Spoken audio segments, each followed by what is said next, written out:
तो कैसे हैं बच्चों, एक बार फिर से आपके सामने हाजिर हूं और आज का जो टॉपिक है वो ये है, आपके सामने लिखे हुए 4 टॉपिक, इंपॉर्टेंट टॉपिक डिस्कशन करेंगे दबा करके। लेक्चर आपको पता है 7 है, बुक आपको पता है एस एल अरोड़ा है और चैप्टर आपको पता है करंट इलेक्ट्रिसिटी है। तो इससे पहले 6 लेक्चर अपलोड हो चुके हैं इसी चैप्टर के, हर एक टॉपिक को बारीकी से डिस्कस किया गया है। आप जाकर देखें, आपको डेफिनेटली मजा आ जाएगा। चलिए इस लेक्चर को देखते हैं। इस लेक्चर में हमें क्या कवर करना, पहले ये देख लेते हैं। हमें कवर करना मोबिलिटी ऑफ चार्ज कैरियर्स, इसके बाद में रिलेशन देखेंगे म्यू का और करंट का मेटल के लिए, और इसी तरह से रिलेशन देखेंगे म्यू का और करंट का फॉर सेमीकंडक्टर, और फिर लास्ट में कंडक्टिविटी देख लेंगे किसी भी सेमीकंडक्टर की। एक बात बता दूं, जो बच्चे इस लेक्चर को देख चुके हैं या फिर जिनसे ये टॉपिक आते हैं, तो भाई वो इस लेक्चर को स्किप कर सकते हैं, और बहुत सारे लेक्चर आपके लिए हैं, आप देखें, एंजॉय करें, न्यूमेरिकल्स लगाएं और एग्जाम्पल्स लगाएं, जो भी आपसे लगाया जा सकता है लगाएं। सारे कंटेंट मैं आपको प्रोवाइड करा रहा हूँ धीरे धीरे। एक नन्ही सी जान है, कितना कर सकती है, ये वाली बात ध्यान रखें। तो चलिए स्टार्ट करते हैं। सबसे पहले मोबिलिटी की बात कर लेते हैं। आपको पता है मोबिलिटी क्या होता है? हिंदी में अगर बात करेंगे तो बात निकल कर आती है चलने से। मोबिलिटी का मतलब होता है एक तरह से मूवमेंट, एक तरह से चलना। अब किसका चलना? चलना चार्ज पार्टिकल का। अब यार ये चार्ज पार्टिकल अगर कंडक्टर की बात करोगे तो इलेक्ट्रॉन है, सेमीकंडक्टर की बात करोगे तो इलेक्ट्रॉन और होल दोनों है। अब अगर किसी को ये नहीं पता कि इलेक्ट्रॉन और होल कैसे पैदा होते हैं, क्या होता है सेमीकंडक्टर के अंदर, तो भाई सेमीकंडक्टर की एक सेपरेट वीडियो बना रखी है, सर्च करें सेमीकंडक्टर भाई प्रिपरेशन अड्डा, आपको समझ में आ जाएगा सारा का सारा। अच्छा ठीक है, अब आपको पता लग गया मेटल के अंदर इलेक्ट्रॉन और सेमीकंडक्टर के अंदर इलेक्ट्रॉन और होल्स दोनों होते हैं। अगर बात करूं किसी इलेक्ट्रोलाइट के अंदर, तो इलेक्ट्रोलाइट के अंदर जो आयंस होते हैं वो चार्ज कैरियर्स का काम करते हैं, उनकी मोबिलिटी आती है। भाई इसी तरह से आपके पास जो गैस होती है, जो प्लाज्मा स्टेट होती है, उसके अंदर आयंस भी होते हैं और इलेक्ट्रॉन्स भी होते हैं, वो चार्ज कैरियर्स का काम करते हैं। तो बात समझ में आ गई, बात समझ में ये आ गई कि मोबिलिटी जो है हमें चार्ज पार्टिकल की देखनी है। अब वो चाहे आयन की फॉर्म में हो, मतलब एक स्पेशीज हो, या फिर इलेक्ट्रॉन हो, या फिर प्रोटॉन हो, या फिर होल हो, कुछ भी हो सकता। तो इसकी मोबिलिटी की बात कर रहे हैं। आपको पता है कि मोबिलिटी कब आती है? कब आती है? जब आपने एक कंडक्टर के दोनों सिरों पर आपने इलेक्ट्रिक फील्ड लगाई थी, तो इलेक्ट्रिक फील्ड लगाने की वजह से चार्ज कैरियर्स का मूवमेंट आना शुरू हो गया था। आपको पता है अच्छे से, चार्ज कैरियर का जैसे ही मूवमेंट आया था, तो उस मूवमेंट को ही आपने क्या कहा? मोबिलिटी। तो मोबिलिटी की डेफिनेशन क्या हो गई? मोबिलिटी एक्चुअल में कुछ नहीं, सिर्फ एक ड्रिफ्ट वेलोसिटी है, लेकिन वो ड्रिफ्ट वेलोसिटी जो यूनिट इलेक्ट्रिक फील्ड की वजह से आई है। बस इसी बात को आप लिख दो। क्या क्या क्या लिखोगे? सबसे पहले लिखोगे मोबिलिटी। मोबिलिटी लिख दिया आपने जल्दी से, बिल्कुल लिख दिया। अब मोबिलिटी इसको रिप्रेजेंट करते हैं म्यू से। ये एक्चुअल में कुछ नहीं है, एक ड्रिफ्ट वेलोसिटी है। क्या है ये? ड्रिफ्ट वेलोसिटी है, ड्रिफ्टिंग है चार्ज पार्टिकल की, लेकिन under the influence of electric field, या फिर यूनिट इलेक्ट्रिक फील्ड की वजह से जो आई है। तो हमारे पास मोबिलिटी का जो फॉर्मूला बनता है वो बनता है mu is equal to v d upon E. बात समझ में आ गई? यहां से इसका यूनिट भी निकाल सकते हैं। वी क्या है? वेलोसिटी है, इसका मीटर पर सेकंड हो जाएगा। इलेक्ट्रिक फील्ड है, बोल्ट पर मीटर होता है इसका यूनिट। मीटर सब 100 पर चला जाएगा तो हो जाएगा मीटर स्क्वायर, और नीचे हो जाएगा सेकंड पर बोल्ट, इसको ओ और दिखा दोगे तो ये हो जाएगा metre square second inverse volt inverse. ठीक है, ये आपके पास ऐसा यूनिट निकल कर आ गई। सिंपल सा फंडा।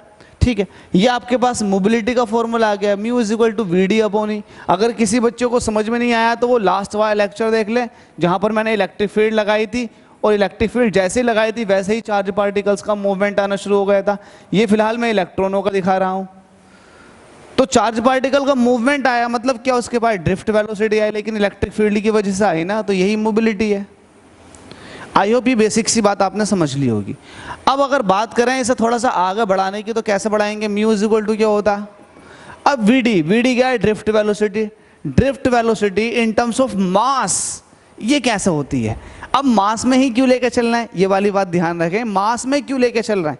मास में इसलिए लेकर चलना है गाइस, क्योंकि आपको पता है कि अगर एक आपके पास चार्ज पार्टिकल भारी है, बड़ा है, बल्कि इन नेचर है, तो भाई उसका वजन ज़्यादा होने की वजह से उसके पास मोबिलिटी नहीं होगी। ये वही केस हो गया कि एक मोटा आदमी और एक पतला आदमी, आप कह रहे हो कि भागो, तो कौन सा तेज भागेगा? किसकी मोबिलिटी ज़्यादा होगी? ऑब्वियसली पतले वाले की, क्योंकि उसके पास उसका वेट कम है, वजन कम है। और जो भारी वाला है उसकी मोबिलिटी कम होगी। तो उसी तरह से हम चार्ज पार्टिकल की भी देखेंगे, क्योंकि हमारे पास हो सकता है स्पीशीज ऑफ आयंस हो सकता है हमारे पास इलेक्ट्रॉन हो सकता है हमारे पास होल हो। तो भाई इस हिसाब से हम मोबिलिटी जो है इन टर्म्स ऑफ मास निकालना चाह रहे हैं। तो भाई मास के टर्म में तो आप वीडी को तोड़ सकते हो, क्योंकि आपको पता है वीडी इज इक्वल टू क्या होता है, यहाँ लिख सकते हैं वीडी इज इक्वल टू क्या होता है, small E capital E upon M, ये होता है। वीडी इज इक्वल टू क्या था, small E capital E upon M into tau, यही तो था। VD is equal to small E capital E upon M into tau, क्योंकि आपने पढ़ रखा था, क्या पढ़ रखा था आपने, यहाँ से ये जो निकाल रखा था फॉर्मूला वीडी का निकाल रखा था, वो मैंने नेक्स्ट पिछले वाले लेक्चर में बता रखा कहाँ से निकाल रखा था। मैं उस चीज़ को यहाँ डिस्कस करूँगा तो लंबा हो जाएगा, छोड़ो। तो VD is equal to small E capital E upon M into tau. हालांकि आपको पता है कि भाई ये मैंने क्या लिख रखा है, फोर्स अपॉन मास, ये लिख रखा कुछ इस तरह का है ना। तो ये बात आप खुद देख लें, फोर्स अपॉन मास एक्सिलरेशन होता है, जिसको आप VD is equal to A tau की फॉर्म में कहते हो। छोड़ो, क्योंकि हर चीज़ नहीं बता पाऊंगा ना, क्योंकि मैं पीछे बता चुका हूँ, तो आप यहाँ बताना मुनासिब नहीं है। तो छोड़ो, इस चीज़ को डायरेक्ट लिखो, क्या mu is equal to VD की वैल्यू क्या है, small E capital E upon M into tau. ये आपने वीडी की जगह लिख दिया, और ई आप अभी भी ऐसे ही रहने दोगे। ई से क्या हो जाएगा, ई कट जाएगा, तो मोबिलिटी जो आ जाएगी small E upon M into tau. यहाँ से पता चल चुका है कि मोबिलिटी जो है वो मास के क्या है, इनवर्सली प्रोपोर्शनल। लेकिन कब, जब चार्ज एंड टाउ क्या होने चाहिए, कांस्टेंट। भाई ये वाली बात समझ लो, तो पता लग गया ना, मोबिलिटी जो है वो मास के क्या है, इनवर्सली प्रोपोर्शनल। तो जिस आयन का, स्पीशीज का, या फिर किसी भी चार्ज पार्टिकल का अगर मास ज़्यादा तो उसकी मोबिलिटी ऑब्वियसली कम निकल करके आएगी। क्या ये बात समझ में आ गई, मोबिलिटी जो है वो मास के क्या होगा, इनवर्सली प्रोपोर्शनल। तो भाई पहला पार्ट तो आपने ये देखा कि मोबिलिटी जो है वो small E capital E small E upon M into tau है, फॉर्मूला तो ये निकल कर आ गया। वहाँ से आपने बस ये दिखाया था कि भाई मास पे किस तरह से डिपेंड कर रही है।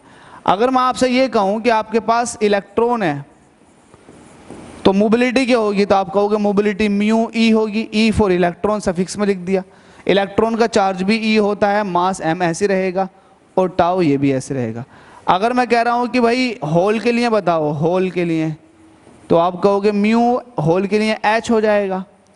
अब आप कहोगे कि यार होल का चार्ज भी तो इलेक्ट्रॉन के चार्ज के बराबर होता है, मास भी इलेक्ट्रॉन के मास के बराबर होता है, ये टाउ।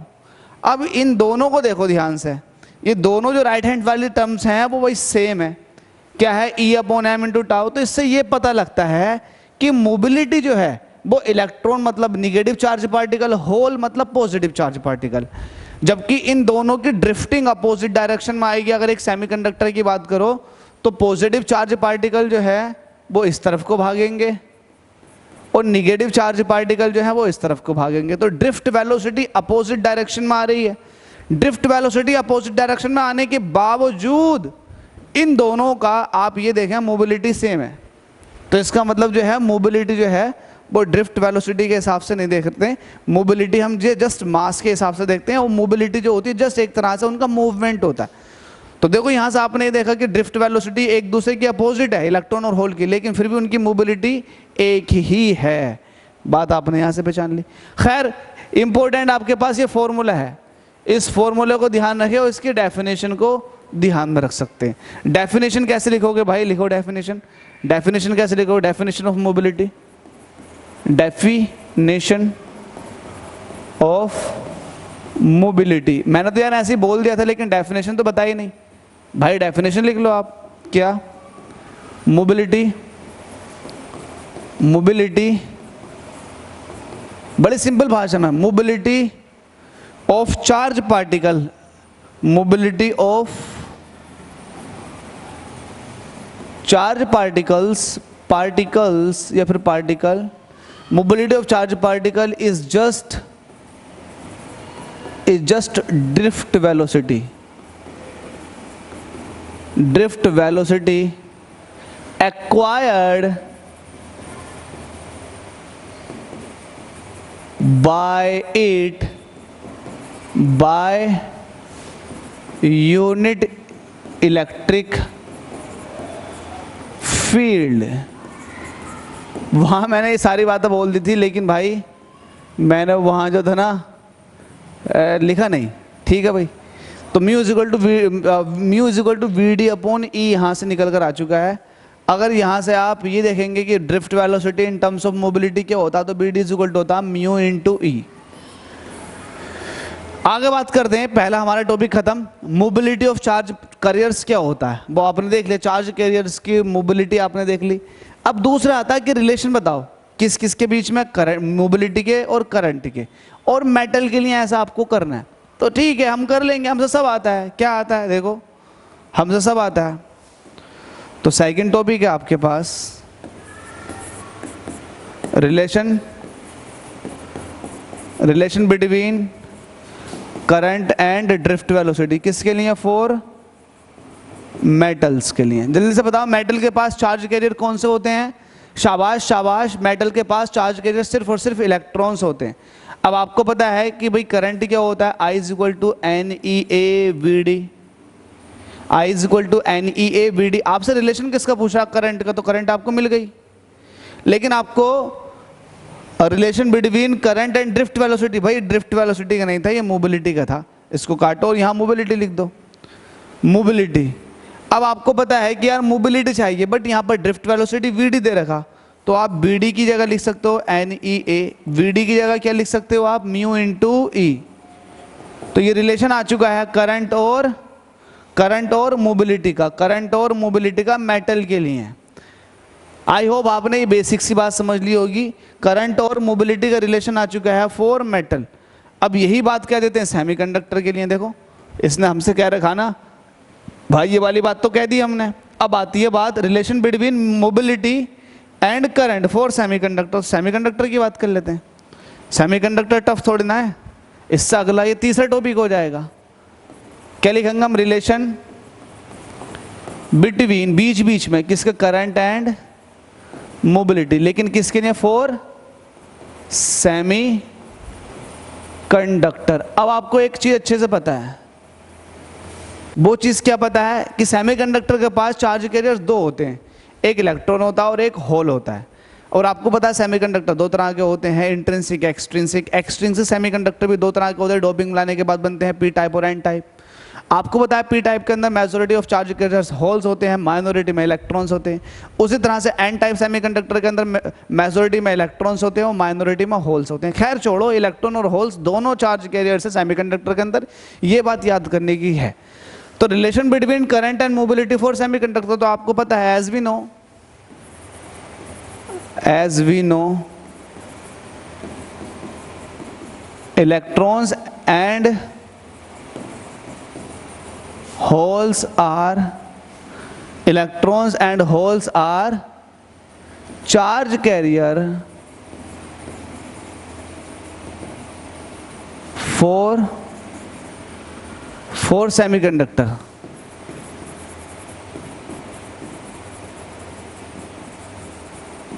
ठीक है भाई, क्या क्या होते हैं? होल्स भी होते हैं और इलेक्ट्रॉन भी होते हैं। तो इसका मतलब दोनों की वजह से मोबिलिटी आएगी, दोनों की वजह से मोबिलिटी आएगी। तो दोनों की वजह से मोबिलिटी निकाल लेते हैं। तो फिर हम क्या कहेंगे? हम कहेंगे जो करंट फ्लो हो रही है, सिंस जो करंट फ्लो हो रही है वो इलेक्ट्रॉन की वजह से भी हो रही है और होल की वजह से भी हो रही है। तो ठीक है, करंट को ऐसे रहने दो, इलेक्ट्रॉन की करंट को। अब आपको पता है I इज इक्वल टू क्या होता है? N E A V D. तो I इलेक्ट्रॉन का, तो इलेक्ट्रॉन की डेंसिटी उसको आप n ही कहोगे, इलेक्ट्रॉन के ऊपर चार्ज उसको आप E ही कहोगे। इलेक्ट्रॉन जिस एरिया में से पास हो रहा है वो एरिया A ही है। ड्रिफ्ट वेलोसिटी VD इलेक्ट्रॉन के लिए कह दोगे VE, तो NEAV। कोई दिक्कत? इलेक्ट्रॉन की बात कर ली। इसी तरह से आप होल की बात कर लो। होल के लिए क्या कहोगे? होल के लिए क्या कहोगे आप? अब होल की डेंसिटी की बात करोगे तो होल की density let us suppose H है, इसको आप H कह दो। ये होल की डेंसिटी हो गई। होल के ऊपर चार्ज वही होगा जो इलेक्ट्रॉन के ऊपर चार्ज होगा, एरिया वही होगा जिसमें से इलेक्ट्रॉन पास हो रहे होंगे, लेकिन ड्रिफ्टिंग जो आ रही होगी वो होल की अपनी VH होगी। क्या दोनों बातें क्लियर हो गई? बस खत्म, जो कॉमन है वो उसको ले लो और जो आपका रह गया छोड़ो। तो I इज इक्वल टू यहाँ से क्या क्या कॉमन है?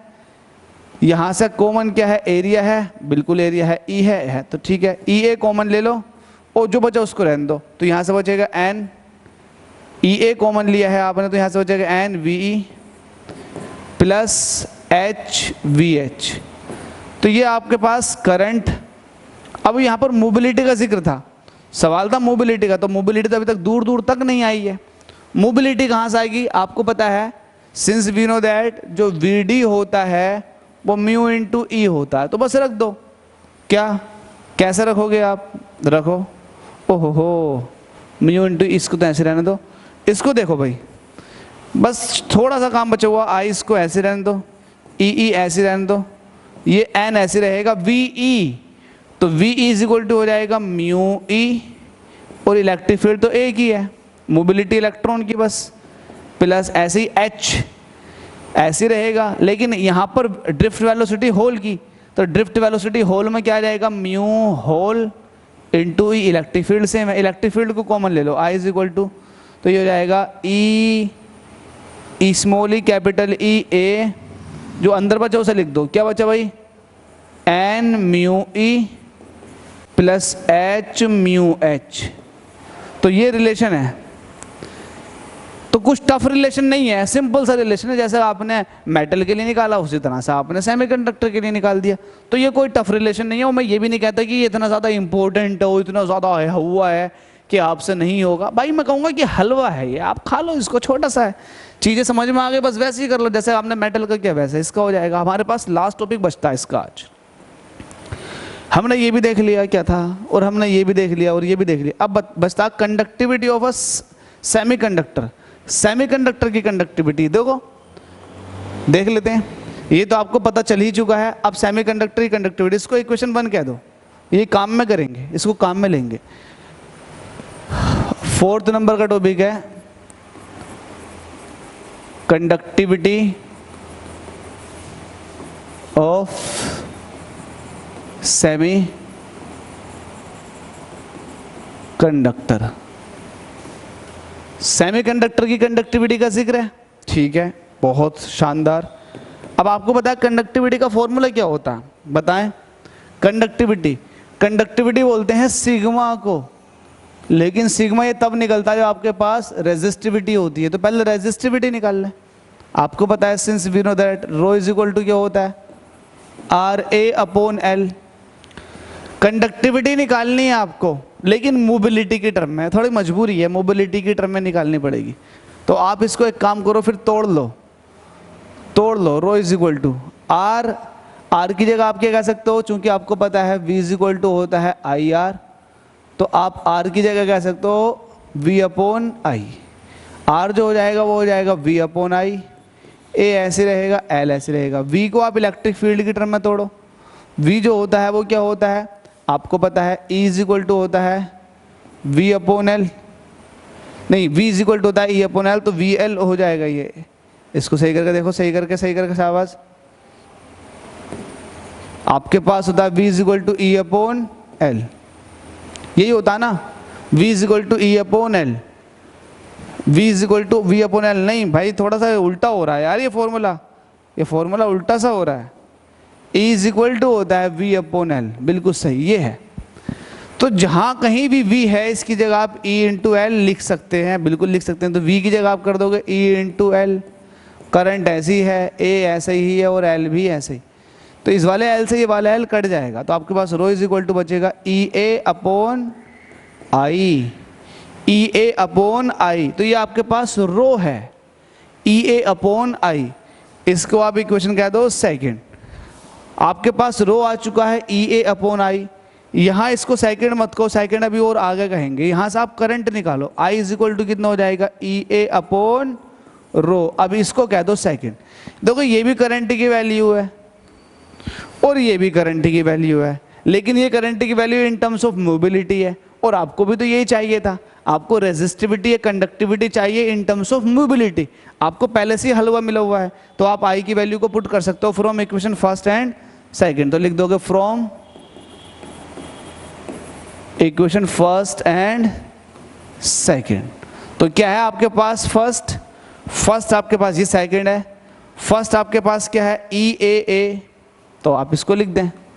क्या है भाई आपके पास E A A, अंदर क्या था, डेंसिटी, इलेक्ट्रॉन की density, mobility of electron plus hole की डेंसिटी, मोबिलिटी ऑफ होल।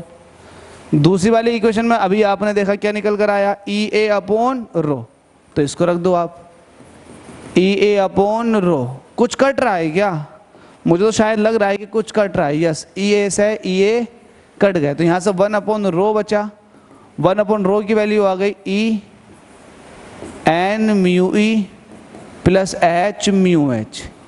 लेकिन आपको कंडक्टिविटी चाहिए, तो कंडक्टिविटी जो होती है रेसिस्टिविटी का रेसिप्रोकल होती है, तो सिग्मा हो जाएगा ये अल्टीमेटली।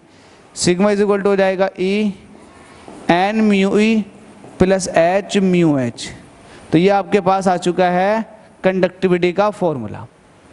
तो conductivity in terms of mobility आपके सामने आ चुकी है, इसमें कोई दो राय नहीं है।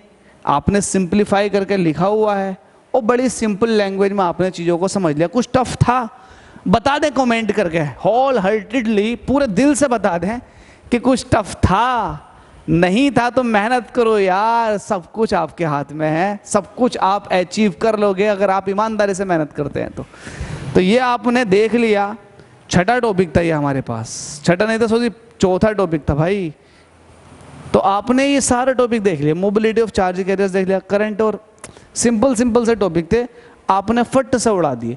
तो ये लेक्चर 7 था। इससे पहले वाला लेक्चर जो अपलोड किया गया था उसके न्यूमेरिकल्स बचे हुए हैं, उनके न्यूमेरिकल जल्दी से लगा देंगे।